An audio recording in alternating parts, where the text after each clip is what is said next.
भाग्य ने ऐसा मोड़ लिया कि सब बदल गया। किसी गांव में एक बुढ़िया रहती थी। उसकी एक बेटी थी जिसका नाम भारो था। भारो शादी के योग्य हो चुकी थी और घर के कामकाज को समझने की उम्र में भी आ गई थी, लेकिन उसने कभी अपनी माँ का हाथ नहीं बटाया था। वह बेहद आलसी थी और सुबह देर तक सोती रहती थी। बुढ़िया रोज मुंह अंधेरे उठ जाती और अकेले ही चौका बर्तन, झाड़ू पोछा और घर के बाकी सारे काम करती। हर सुबह वह अपनी बेटी को आवाज लगाती, भारो उठो, सूरज छप्पर तक चढ़ आया है।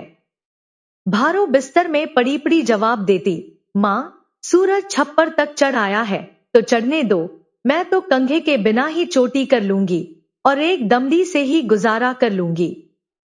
इसके बाद वह धीरे धीरे बिस्तर छोड़ती, इधर उधर घूमती, खाती पीती, कपड़े बदलती और बाल संवारती।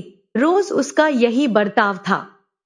एक दिन उस राज्य का राजकुमार बुढ़िया की झोपड़ी के पास से गुजर रहा था। तभी उसके कानों में बुढ़िया की आवाज पड़ी, भारो उठो, सूरज छप्पर तक चढ़ आया है।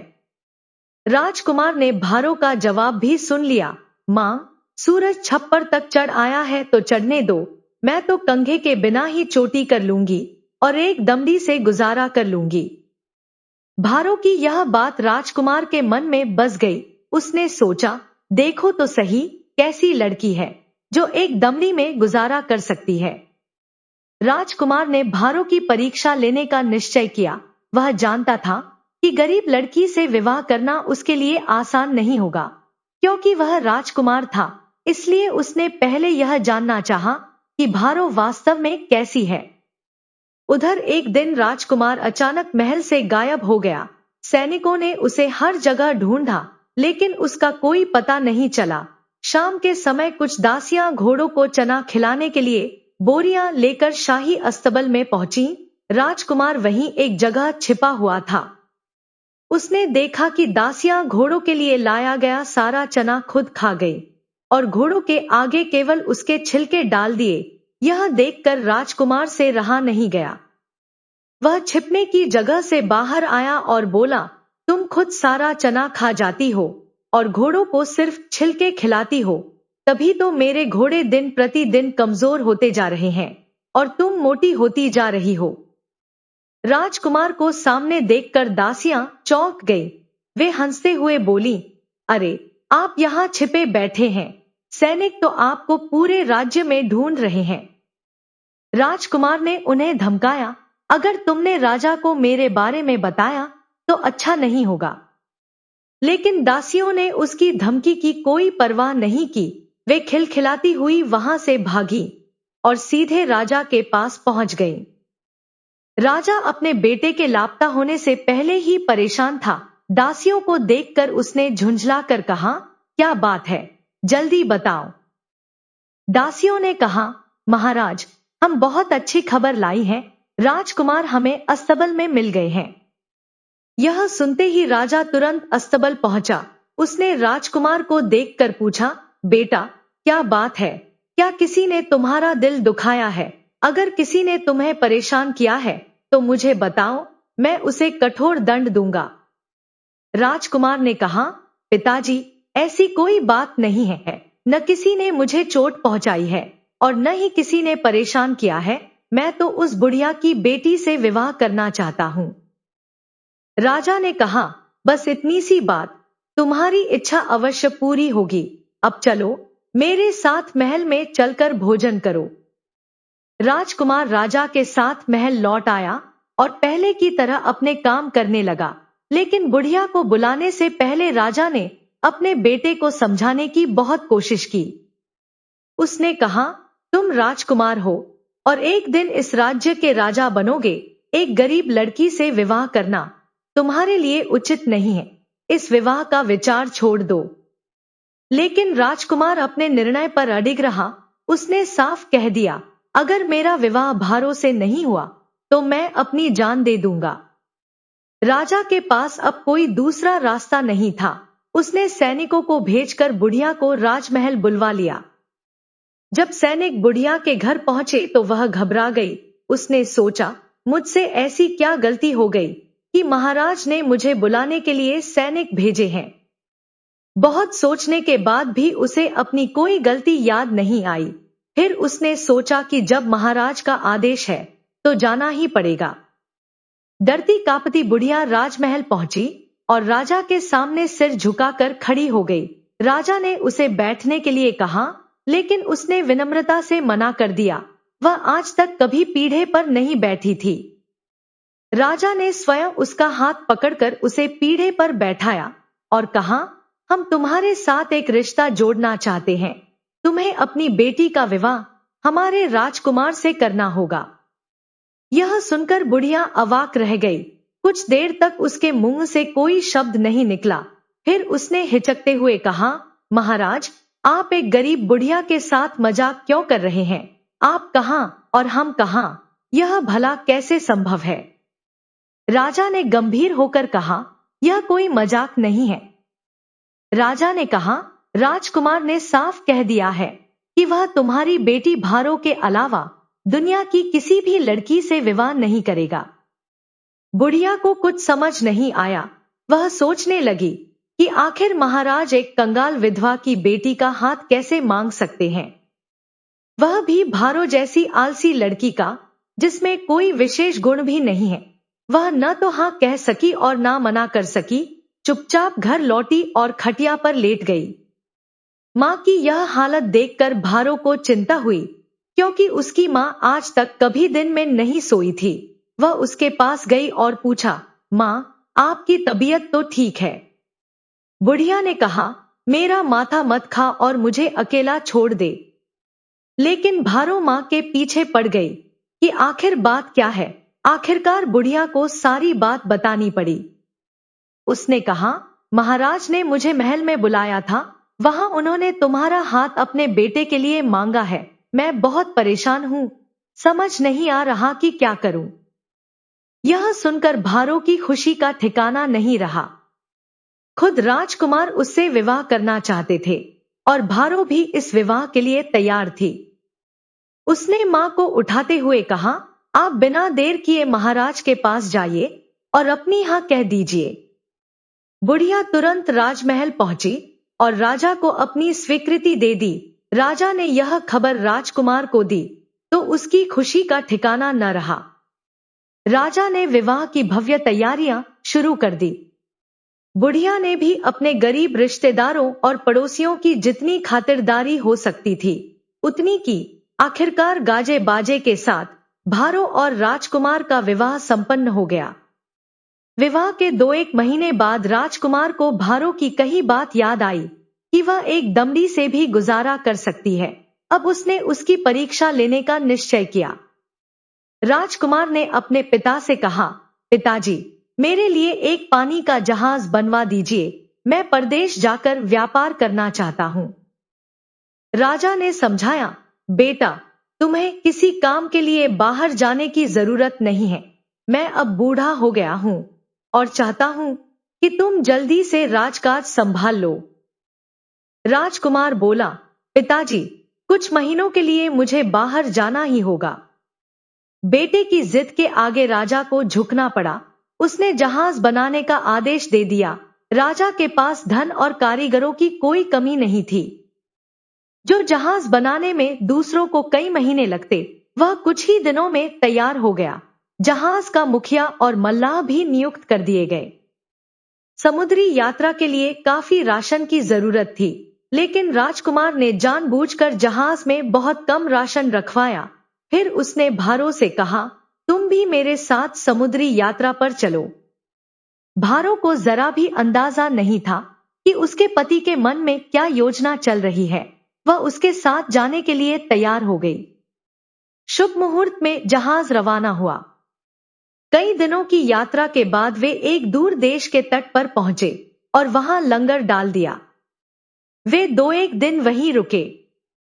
जब जहाज का राशन पूरी तरह समाप्त हो गया तो राजकुमार ने भारो को जहाज पर अकेला छोड़ने की योजना बनाई। वह व्यापार के बहाने तट पर चला गया और जहाज के मुखिया तथा सभी मल्लाहों को भी अपने साथ ले गया। जाने से पहले उसने चुपके से भारो की साड़ी के पल्लू में आधे पैसे का एक सिक्का बांध दिया, जिसकी कीमत 3 दमड़ी से अधिक नहीं थी। राजकुमार, मुखिया और मल्लाह जमीन के रास्ते राजधानी लौट गए। उनके जाने के कुछ समय बाद भारो को भूख लगी।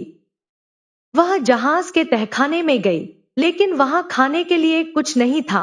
उसने पूरा जहाज छान मारा, फिर भी उसे भोजन का एक दाना तक नहीं मिला। उस दिन और पूरी रात उसे भूखे रहना पड़ा। अगले दिन भारो सोच रही थी कि अब क्या किया जाए।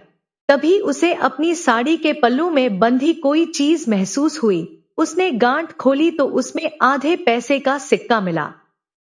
वह सोचने लगी कि इस छोटे से सिक्के का क्या किया जाए।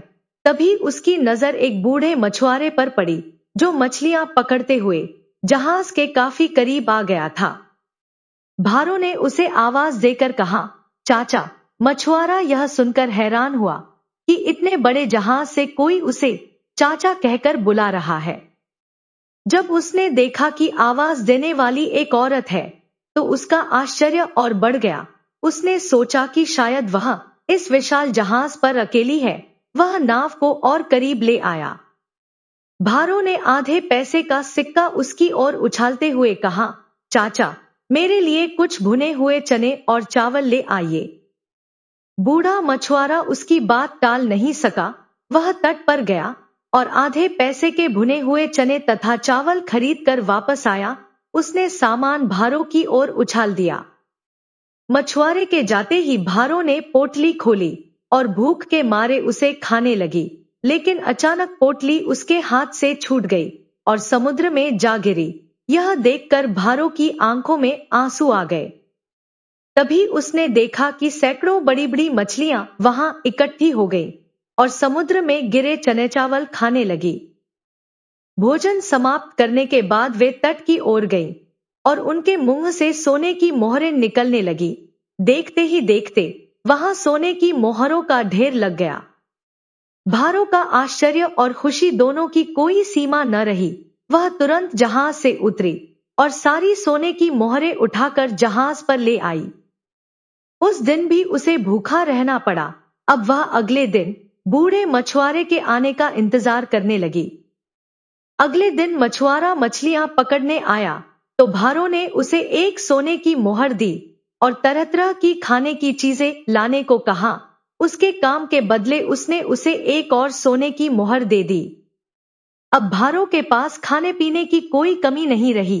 वह आराम से दिन बिताने लगी। अगले दिन बूढ़ा मछुआरा फिर आया तो भारो उसके साथ तट पर गई। उसने वहां 2-4 बीघा जमीन खरीद ली। फिर अगले ही दिन उसने बल्ली, शहतीर, ईंट, पत्थर और महल बनाने के लिए जरूरी दूसरी सारी सामग्री भी खरीद ली। भारो ने बूढ़े मछुआरे के लिए एक छोटी सी झोपड़ी बनवा दी। इसके बाद उसने स्त्रियों के वस्त्र छोड़कर पुरुषों का वेश धारण कर लिया और उसी झोपड़ी में रहकर महल के निर्माण की देखरेख करने लगी। कुछ महीनों बाद राजकुमार ने सोचा, देख कर आता हूं कि आधे पैसे के सहारे भारो का जीवन कैसे चल रहा है। वह एक नया जहाज लेकर अपनी पत्नी को देखने वहां पहुंचा, लेकिन पुराने जहाज में न तो भारो थी और न ही कोई दूसरा व्यक्ति। राजकुमार ने सोचा कि शायद बेचारी समुद्र में डूबकर मर गई होगी। वह वापस लौटने ही वाला था कि उसकी नजर तट पर बने एक आलीशान महल पर पड़ी। महल लगभग तैयार हो चुका था। यह देखकर राजकुमार की उत्सुकता बढ़ गई। उसने जहाज का लंगर डलवाया, मजदूर का वेश धारण किया और महल के पास जाकर काम मांगने लगा। बूढ़ा मछुआरा अपने परिवार के साथ वहीं रहता था और निर्माण कार्य में भारो की सहायता करता था। वह राजकुमार को भारो के पास ले गया। उस समय भारो पुरुषों के कपड़े पहने हुए थी, इसलिए राजकुमार उसे पहचान नहीं पाया। लेकिन भारो ने उसे देखते ही पहचान लिया था। फिर भी उसने अपने भाव प्रकट नहीं होने दिए और एक अनजान व्यक्ति की तरह उससे व्यवहार करते हुए उसे काम पर रख लिया। भारो का मन नहीं माना कि राजकुमार से कोई भारी काम करवाए, इसलिए उसने उसे महल की देखभाल और व्यवस्था का जिम्मा सौंप दिया। भारो ने राजकुमार को अपने घर में ही रहने की जगह दे दी शाम को उसने नौकरों से कहा कि राजकुमार के लिए भी उसके साथ भोजन परोसा जाए। राजकुमार ने मालिक के साथ बैठकर भोजन करने से इनकार कर दिया, लेकिन भारो ने आग्रह करते हुए कहा कि वह पहले भोजन कर ले। वह एक पतिव्रता स्त्री थी और उसके मन में यही भावना थी कि उसका पति सबसे पहले भोजन करे। राजकुमार को उसकी बात माननी पड़ी और उसने पहले खाना खाया। अपने दयालु स्वामी के इस अजीब व्यवहार से राजकुमार के मन में कई सवाल उठने लगे। कुछ ही दिनों में महल बनकर तैयार हो गया। उसकी सजावट और जरूरी सामान खरीदने की जिम्मेदारी भारो ने बूढ़े मछुआरे और राजकुमार को सौंप दी। राजकुमार की पसंद अच्छी थी, इसलिए उसने महल के लिए बहुत सुंदर और उत्तम सामान खरीदा। देखते ही देखते महल की सुंदरता और भी बढ़ गई। महल पूरी तरह तैयार होने के बाद भारो ने बाकी सभी मजदूरों और कारीगरों को विदा कर दिया, लेकिन राजकुमार को उसने कुछ दिनों तक वहीं रुकने के लिए कहा। एक दिन भारो ने अपनी सबसे सुंदर साड़ी पहनी, कीमती गहने धारण किए और अच्छी तरह श्रृंगार किया। इसके बाद उसने राजकुमार को अपने कमरे में बुलाया। राजकुमार कमरे में पहुंचा तो सामने अपनी पत्नी भारो को देखकर स्तब्ध रह गया। वह कुछ क्षण तक उसे देखता ही रह गया और सोचने लगा, कहीं मैं सपना तो नहीं देख रहा, क्या यह सचमुच भारो है? जब वह कुछ बोलने की स्थिति में आया तो उसने पूछा, यह सब क्या है? तब भारो ने उसे बताया कि उसके जाने के बाद वह किस तरह एक दिन और एक रात भूखी रही। फिर उसे अपनी साड़ी के पल्लू में बंधा आधे पैसे का सिक्का मिला। उसे नहीं पता था कि वह सिक्का किसने बांधा था। उसने उसी सिक्के से चने और चावल मंगवाए, लेकिन वे भोजन समुद्र में गिर गए। उन चनों और चावलों को मछलियों ने खा लिया और फिर वे तट पर आकर सोने की मोहरें उगलने लगीं। उन्हीं मोहरों की मदद से उसने जमीन खरीदी और यह आलीशान महल बनवाया। अब राजकुमार की बारी थी। उसने भारो को बताया कि उसने उससे विवाह क्यों किया था और किस तरह उसकी कही बात की सच्चाई जानने के लिए उसे जहाज पर अकेला छोड़ दिया था। यह जानकर राजकुमार बहुत खुश हुआ कि भारो ने विवाह से पहले कही अपनी बात सच साबित कर दी थी। उसने कहा कि भारो ने कहा था कि वह कंघे के बिना चोटी कर लेगी और एक दमड़ी से भी गुजारा कर लेगी, और उसने वास्तव में ऐसा करके दिखा दिया।